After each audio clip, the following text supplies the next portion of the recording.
আসসালামু আলাইকুম ভিউয়ার্স, আজকে আমি আপনাদের সাথে 2 থেকে 3 বছরের বেবির এই কুচি দেওয়া প্যান্ট কাটিং ও সেলাই দেখাবো। তো চলুন দেখা যাক। তো আমি এখানে এক টুকরো কাপড় নিয়ে নিয়েছি। এটা লম্বায় আছে 14 ইঞ্চি পরিমাণ, আর এটার পাশে আছে হচ্ছে 32 ইঞ্চি পরিমাণ। তো এটাকে আমি মাঝ বরাবর ভাঁজ করে নিচ্ছি। ভাঁজ করে নেওয়ার পরে আমি এটার সাইড দিয়ে কেটে আলাদা করে নিব, 2 পার্ট বানিয়ে নিব। তো কেটে 2 পার্ট করে নেওয়ার পরে এটাকে আমি আবার মাঝ বরাবর ভাঁজ করে নেব। এখন আমার 4 পার্ট তৈরি হলো। তো এটাকে আমি ঘুরিয়ে নিচ্ছি। আমি খোলা সাইডটা আমার দিকে রাখলাম আর বন্ধ সাইডটা বাইরের দিকে। তো এখানে আমি 3 ইঞ্চি হাইয়ের মাপ দিয়ে নিলাম। তো 1 ইঞ্চি পরিমাণভাবে বাঁকা করে শেপ দিয়ে নিতে হবে। এই পাশেও আমি 2.5 ইঞ্চি পরিমাণ মার্ক করে নিলাম। এখানে পাইপিংয়ের ডিজাইন তৈরি করব। তো এখানেও আমি হালকা 1/2 ইঞ্চি করে বাঁকা করে শেপ করে নিলাম। এখন আমি মার্ক অংশগুলো কেটে নেব।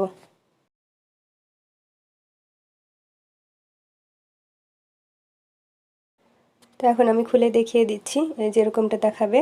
কাটার পরে এখানে আমি কুচির কাপড় নিয়েছি 4 পাট। তো এটা পায়ের মুহুরি বা পায়ের যে ঘের তার ডাবল নিতে হবে। তো 19 ইঞ্চি পরিমাণ 4 পাট আছে, আর পাশে আছে হচ্ছে 2.5 ইঞ্চি পরিমাণ। আর এই দুটো হচ্ছে পাইপিংয়ের কাপড়, এটা 19 ইঞ্চি পরিমাণ, আর পাশে আছে 1.5 ইঞ্চি পরিমাণ। তো এখন আমি সেলাই চলে এসেছি। তো প্রথমে দুইটার সাইড সেলাই দিয়ে নিতে হবে। তো প্যান্টের দুই পাশের এভাবে সাইড সেলাই দিয়ে নিতে হবে। তো আমি দুই পাশেই সাইড সেলাই দিয়ে নিচ্ছি।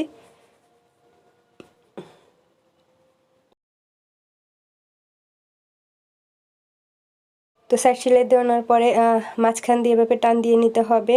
তো দেখুন, দুই পাশে সাইড সেলাই দেওয়ার পরে এই যে মাঝখান দিয়ে টান দিলাম। এরপরে যে নিচের হায়ের অংশ এইটুকু সেলাই করে নিতে হবে।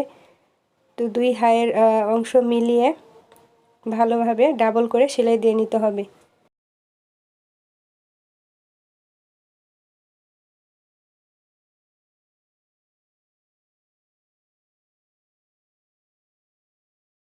তো হাই সেলাই করে নেওয়ার পরে এখন আমি কুচির কাপড় সেলাই করে নেব। তো এই যে ডিজাইন করে যে আমি 1/2 ইঞ্চি পরিমাণ সাইডে কেটেছিলাম, এখানে কুচির কাপড় হবে। তো কুচির কাপড়কে প্রথমে আমি সেলাই করে জোড়া দিয়ে নিচ্ছি। তো দুই পার্ট করে কেটেছিলাম, সেগুলোকে এভাবে সেলাই করে নিতে হবে। এরপরে মুড়ি চিকন করে ভাঁজ করে সাইড দিয়ে মুড়ি সেলাই করে নিতে হবে। তো দুইটাই একইভাবে মুড়ি সেলাই করে নিতে হবে। তো আমি দুইটাই মুড়ি সেলাই করে নিয়েছি। এখন আমি কুচি দিয়ে নেব। তো সোজা পিসটা বা ভাও পিসটা এভাবে কুচির কাপড়টিকে উল্টো করে রেখে ছোট ছোট করে সম্পূর্ণ অংশে কুচি দিয়ে নিতে হবে। একইভাবে দুই পায়ে কুচি দিয়ে নিতে হবে। আসলে আমার ঠান্ডা লেগেছে, তো কণ্ঠটা একটু অন্যরকম শোনাচ্ছে, আশা করি আপনারা বুঝে নেবেন। তো এখন আমার কুচি দেওয়া শেষ। এরপরে আমি এখন চাপ সেলাই দিয়ে নেব, তাহলে কুচিগুলো পিঠে পড়ে থাকবে। তো এই যে চাপ সেলাই দেওয়া শেষ। একইভাবে অপর পায়েও কুচি লাগিয়ে নিয়েছি। এখন আমি পাইপিংয়ের কাপড় নিয়ে নিলাম। তো পাইপিংয়ের কাপড়টাকে ভাঁজ করে উল্টো পাশে সাইড দিয়ে প্রথমে সেলাই করে নিতে হবে। মাঝখান থেকে ধরবো আমি, বাড়তি অংশটুকু বাইরে রেখে মাঝখান থেকে যেটুকু আসে সেইটুকু থেকে সেলাই করে নিতে হবে, আর বাড়তি অংশটুকু বাইরে নিচের দিকে থাকবে। তো উল্টো করে সেলাই করে নেওয়ার পরে সোজা পিসটা বা ভাও পিসটা করে নেব। করে নেওয়ার পরে এটাকে এভাবে ভাঁজ করে ফিতার মতো করে উপর দিয়ে চাপ সেলাই দিয়ে নিতে হবে। এই যে ভাঁজ করে আমি পাইপিংয়ের উপর দিয়ে চাপ সেলাই দিয়ে নিচ্ছি।